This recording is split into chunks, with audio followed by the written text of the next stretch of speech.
Xbox had its 20th anniversary stream and we got a lot of awesome information.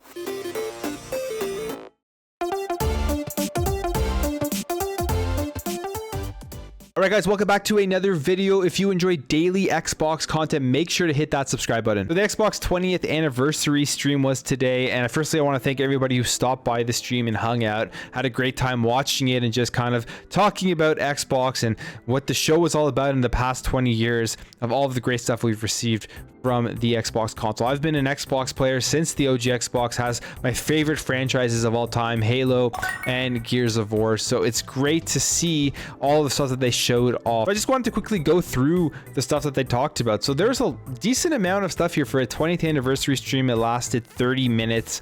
And I thought they did a great job at celebrating Xbox with the videos that they showed off, with the nostalgia, with just even the part where they were showing how people created great friends over Xbox and then they met in actual real life because of the relationships they built over Xbox Live. So the biggest thing obviously that was announced today was the surprise release of Halo Infinite's multiplayer. They're calling it the multiplayer beta, but you get access to everything within Halo Infinite's multiplayer, and then the official release, I guess, is still going to be on December 8th. But you want to get into, you want to start grinding, start unlocking things on the Battle Pass, you can go ahead and do that right now. I've already played a couple of games, and man, it's so fun.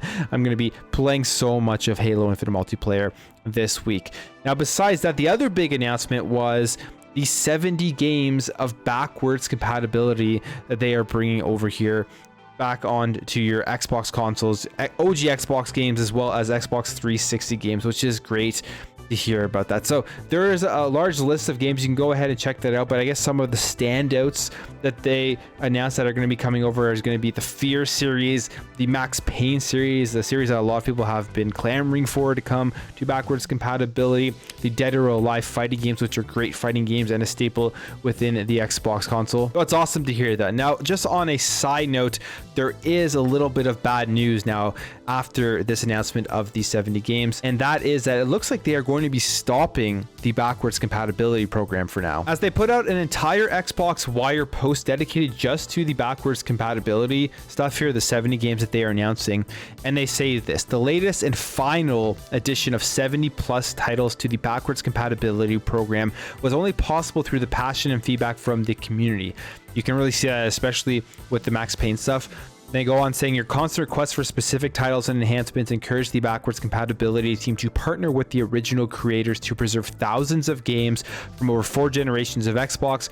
While we continue to stay focused on preserving and enhancing the art form of games, we have reached the limit of our ability to bring new games to the catalog from the past due to licensing, legal, and technical constraints.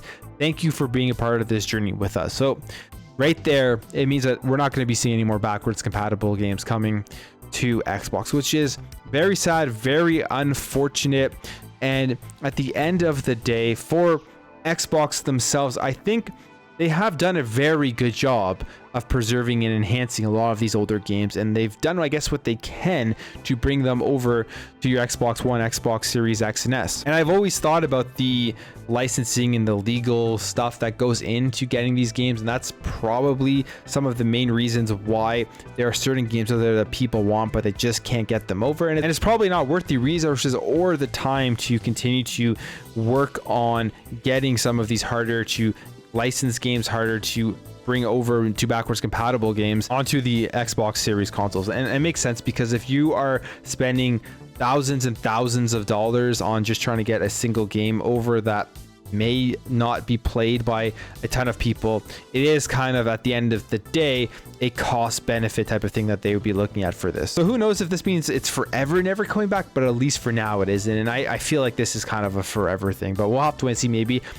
licensing things will change, maybe some legal documents will get worked out, who knows, and then they'll get back with some more backwards compatible games. But there's still a great amount of backwards compatible games that you can go on and play, and I'm happy that they at least brought over this announcement of 70 more games coming. Besides that, there was a bunch of great videos, and there was a couple other announcements with like a special edition Red Notice Xbox that if you go to xboxvault.com, you get a chance to win one of those, as well as 1,000 other limited edition prizes.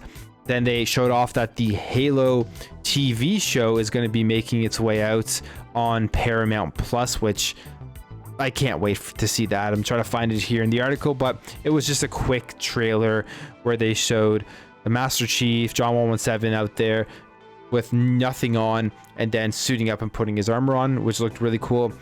And there was a surprise announcement here that I'm really actually excited about, and that is this Power On documentary, which is the story of Xbox, and it releases on December 16th. They say here on multiple platforms, so Roku, IMDb TV, YouTube, Redbox, and others. So we're all going to be able to watch it depending on what platform you have. And I can't wait to see behind the scenes of Xbox and how we got what we have today. But all in all, I thought overall the Xbox 20th anniversary stream was great at just commemorating the platform, and then they just ended it off with such a huge announcement of Halo Infinite's multiplayer, and it's so freaking good. I'm so happy that they did this. The rumors were swirling around and people were putting it out there and then kind of going back on it, and it was just a lot of information was changing, so nobody actually knew.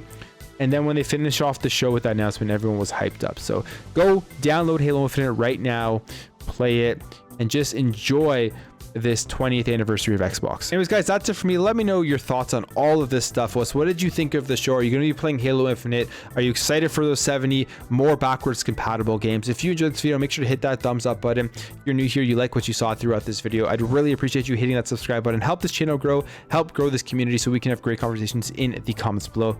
Thank you all for watching. Thank you for your support, and I'll catch you in the next video.